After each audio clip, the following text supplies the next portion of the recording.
हम सभी के लिए इस चीज़ को मानना आसान होता है कि पृथ्वी पर पाई जाने वाली ऑक्सीजन जंगलों तथा पेड़ पौधों से पाई जाती है। लेकिन पर्यावरण का अध्ययन कर रहे साइंटिस्टों का ये मानना है कि जो भी ऑक्सीजन हमारे वायुमंडल में पाई जाती है उसका करीब 60 से 70% भाग वो समुद्रों से प्राप्त होता है। हालांकि ये बात सच है कि महासागर ऑक्सीजन के उत्पादन में महत्वपूर्ण भूमिका निभाते हैं, लेकिन इसकी एक व्यापक तस्वीर है जिसको समझना आवश्यक है। तो आइए अब हम समझते हैं कि पेड़ और समुद्र से मिलने वाली ऑक्सीजन हमारे पर्यावरण में आती कैसे है। सभी को ये बचपन से बताया गया है कि हमें पेड़ लगाना चाहिए, इससे हमें ऑक्सीजन मिलती है, और ये बात सही भी है। लेकिन हमारे पर्यावरण में जो ऑक्सीजन पाई जाती है उसका करीब 20 से 30% भाग ही हमें पेड़ों से मिलता है। जब सूर्य का प्रकाश पेड़ पौधों की पत्तियों पर पड़ता है तो ये CO2 की उपस्थिति में फोटोसिंथेसिस यानी प्रकाश संश्लेषण की क्रिया द्वारा ग्लूकोज और ऑक्सीजन का निर्माण करती है। ग्लूकोज का ये यूज़ जो करते हैं वो खुद के निर्माण के लिए करते हैं, और बाकी जो O2 बचती है उसको ये पर्यावरण में रिलीज कर देते हैं, जिससे हमें ऑक्सीजन मिलता है। दूसरी ओर महासागरों से ऑक्सीजन के निर्माण का प्रोसेस भी लगभग सेम होता है। इसमें भी सनलाइट की ज़रूरत होती है। महासागरों में ऑक्सीजन का उत्पादन मुख्य रूप से प्रकाश संश्लेषण की क्रिया द्वारा समुद्री पौधों जैसे फाइटोप्लैंक्टन और समुद्री शैवाल के माध्यम से होता है।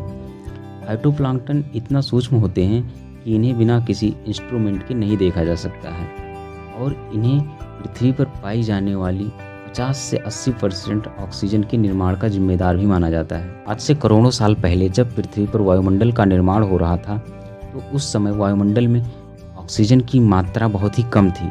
इसमें नाइट्रोजन और कार्बन डाइऑक्साइड की बहुत ही अधिकता थी, जिस वजह से पृथ्वी पर जीवन संभव नहीं था। लेकिन यही सूक्ष्म समुद्री पौधे और शैवाल लाखों वर्षों तक प्रकाश संश्लेषण की क्रिया द्वारा ऑक्सीजन को उत्पादित करते रहे, जिससे पर्यावरण में ऑक्सीजन की मात्रा बढ़ी और इसी कारण से पृथ्वी पर जीवन भी संभव हो पाया। हालांकि यहाँ ये ध्यान रखना होगा कि महासागरों द्वारा उत्पादित ऑक्सीजन का उपयोग 2 रूपों में किया जाता है। पहला तो समुद्री जीवों द्वारा सांस लेने में, तथा दूसरे यदि किसी समुद्री जीव की मृत्यु हो जाती है तो उसकी क्षय प्रक्रिया में भी ऑक्सीजन की आवश्यकता होती है। इसीलिए महासागरों द्वारा जो उत्पादित ऑक्सीजन होती है उसकी मात्रा पर्यावरण में संतुलित रहती है।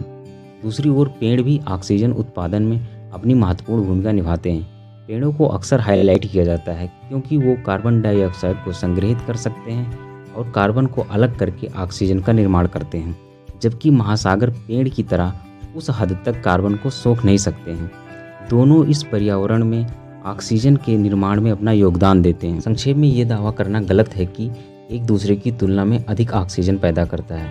हाँ, ये बात ज़रूर है कि महासागर पेड़ों की तुलना में अधिक ऑक्सीजन उत्पादित करते हैं, लेकिन उनके द्वारा उसका उपयोग भी अधिक किया जाता है। पेड़ और महासागर दोनों हमारे वायुमंडल में ऑक्सीजन का संतुलन बनाए रखने में महत्वपूर्ण भूमिका निभाते हैं। ये इन दोनों का संयुक्त प्रयास है जो ये डिसाइड करता है कि ऑक्सीजन का स्तर पृथ्वी पर जीवन के लिए सामान्य बना रहे। वीडियो को पूरा देखने के लिए आपका बहुत बहुत धन्यवाद। अगर वीडियो अच्छी लगी हो तो प्लीज़ वीडियो को लाइक कीजिए, और ऐसे ही नॉलेजेबल वीडियो देखने के लिए इस चैनल को सब्सक्राइब कीजिए। Thank you so much.